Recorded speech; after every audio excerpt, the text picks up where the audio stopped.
Radang sendi atau artritis adalah kondisi di mana sendi mengalami peradangan. Gejala yang sering muncul termasuk rasa sakit, bengkak, kaku, dan terbatasnya pergerakan. Radang sendi biasanya mengganggu aktivitas sehari-hari kita. Jadi, penting untuk mengetahui cara mengatasinya. Penyebab dari radang sendi ada beberapa faktor yang dapat menyebabkan radang sendi, antara lain yang pertama adalah usia. Semakin tua, resiko peradangan semakin tinggi. Selanjutnya genetik. Riwayat keluarga dengan radang sendi dapat meningkatkan resiko dari radang sendi. Cedera juga dapat memicu radang sendi. Kemudian kegemukan, berat badan berlebih atau overweight dapat memicu peradangan pada sendi. Bahaya radang sendi dapat berdampak pada kualitas hidup seseorang. Jika tidak diobati, bisa menyebabkan seperti kerusakan sendi permanen, kemudian penurunan mobilitas, dan juga permasalahan kesehatan lainnya, seperti masalah tidur dan permasalahan depresi. Fakta tentang radang sendi. Radang sendi dapat mempengaruhi orang dari segala usia, bukan hanya orang tua. Tidak ada obat yang dapat menyembuhkan radang sendi secara sepenuhnya, tetapi gejalanya bisa dikelola.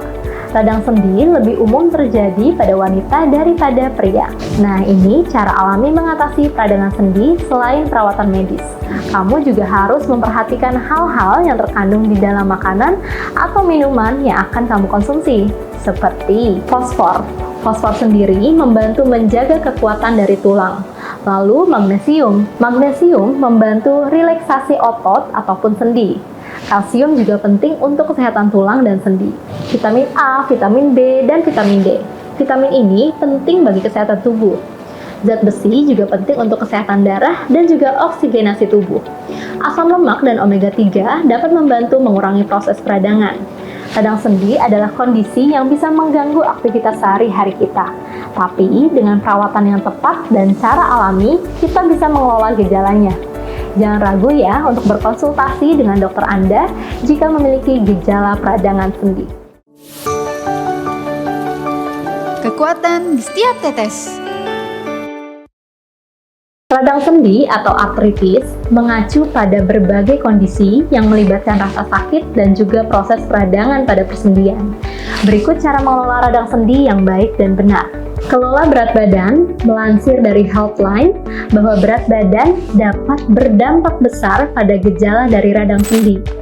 Pedoman dari American College of Rheumatology and Arthritis Foundation sangat menganjurkan penurunan berat badan jika Anda menderita osteoartritis dan kelebihan berat badan atau obesitas. Berolahraga yang cukup jika Anda menderita radang sendi. Olahraga dapat membantu Anda dalam mengelola berat badan dan menjaga sendi Anda agar lebih fleksibel dan memperkuat otot-otot di sekitar sendi Anda. Berolahraga ringan seperti berjalan kaki, bersepeda, dan aktivitas berenang. Yang ketiga yaitu gunakan terapi panas dan dingin. Untuk perawatan panas dan dingin dapat membantu meredakan nyeri dan peradangan artritis. Mandi air hangat untuk membantu meringankan kekakuan dari otot. Perawatan ini juga bisa dilakukan dengan memanfaatkan selimut listrik atau bantalan pemanas yang lembab. Itu bisa digunakan untuk mengurangi rasa nyeri dan tidak nyaman.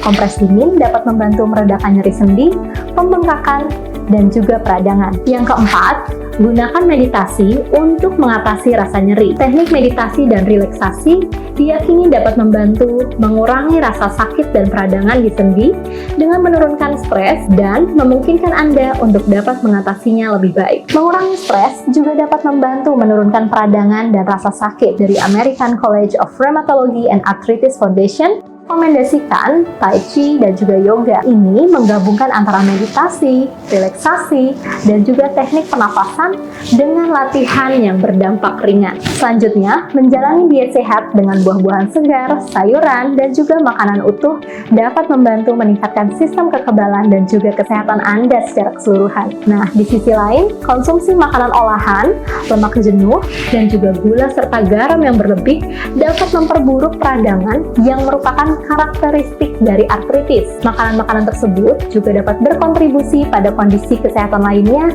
termasuk obesitas, kolesterol tinggi, tekanan darah tinggi atau hipertensi, maupun penyakit jantung yang jelas tidak menguntungkan bagi penderita peradangan sendi. Kekuatan di setiap tetes.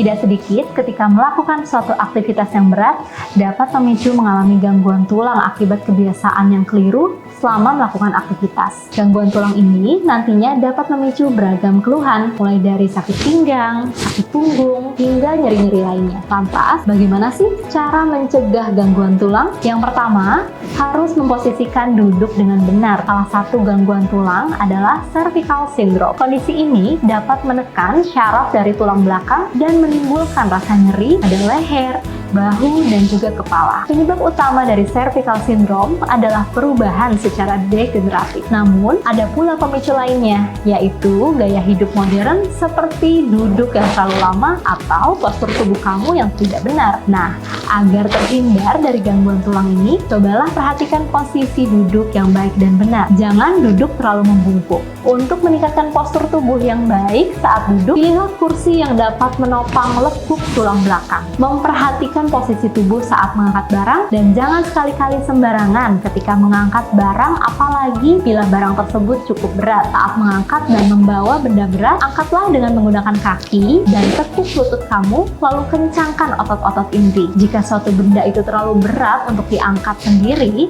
nah kamu harus minta bantuan seseorang untuk dapat membantumu. Perhatikan nutrisi untuk tulang.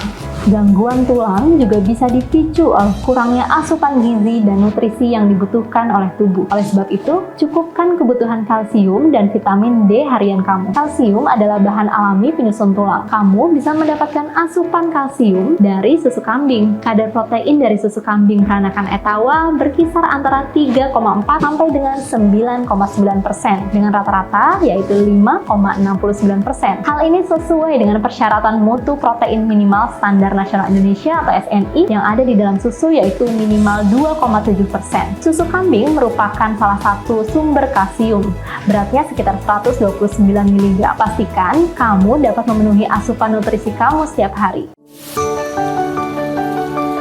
Kekuatan di setiap tetes.